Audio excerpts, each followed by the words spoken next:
Nous ne faisons plus de culture en Europe, nous gérons de la pathologie végétale. C'est-à-dire nous essayons de maintenir vivants des plantes qui ne demandent qu'à mourir tellement elles sont malades. Rien à voir avec l'agriculture. L'agriculture, c'est pas ça. L'agriculture, normalement, c'est cultiver des plantes saines. On ne mettait pas un pesticide en 1950 sur les blés en Europe. Il n'y avait pas un traitement fongique qui était appliqué. Maintenant, c'est au moins 3-4. Sinon, le blé, il est pourri avant d'arriver dans le silo. Donc il y a quand même une énorme différence, si vous voulez, au niveau. Mais ça se voit pas, parce que comme on a balancé les produits, il tient le blé, il est bien. Sauf que s'il se casse la figure, alors c'est comme on met trop d'azote, il tombe. Vous avez dû voir dans les champs les blés qui tombent. Alors on met des hormones pour raccourcir les tiges, c'est pour ça que les blés sont bien plus bas qu'autrefois. Autrefois les blés faisaient 1,50 m.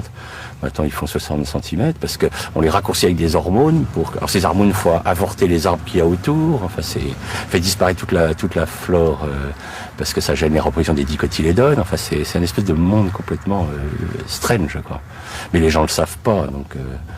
Devant les champs. Autrefois les champs c'était plein de coquelicots, c'était il y avait plein d'autres espèces. Il y avait une biodiversité dans un pays comme la Hollande a déjà perdu 75% de toute sa flore. C'est une des flores les plus pauvres de la planète, la Hollande. Mais c'est intensifié au niveau agricole de façon incroyable.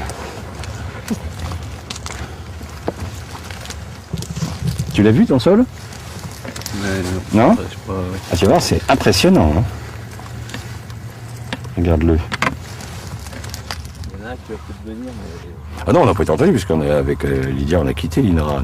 On s'est mis à notre compte, puisque quand on a commencé à montrer que les sols mouraient biologiquement, on nous a demandé de nous taire. Donc on a quitté l'Institut et on s'est mis à notre compte, parce que on estimait que notre devoir de scientifique, c'était quand même d'alerter le monde agricole que la voie qui était choisie n'était pas la bonne, ne permettrait pas de faire une agriculture pérenne. Il ne peut y avoir d'agriculture pérenne que si on est sur des sols vivants. Hein.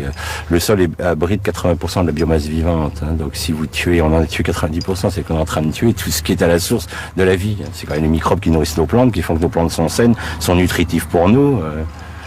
Alors que maintenant, les gens, nous sommes quand même dans la société la plus confortable de l'histoire de l'humanité et nos dépenses de sécurité sociale augmentent de 6% par an.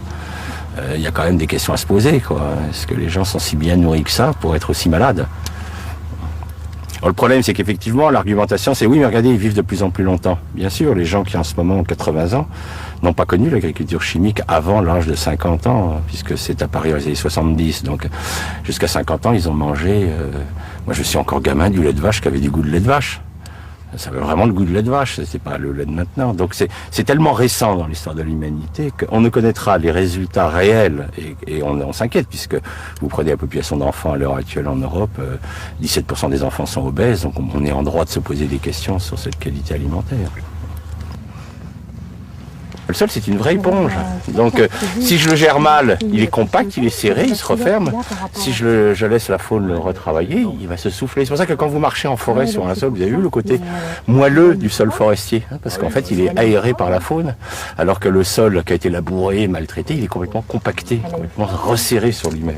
Alors, quand il va pleuvoir sur un sol resserré, l'eau va pas pouvoir rentrer, puis c'est l'érosion.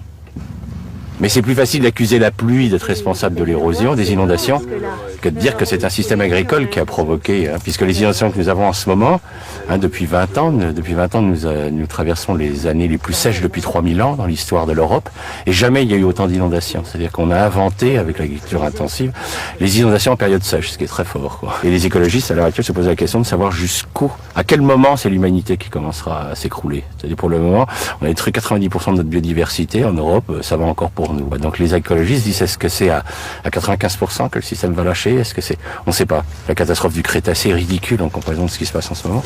Mais ça meurt, puis les gens attendent, disent, peut-être qu'un jour on va voir quand ça va péter, quoi.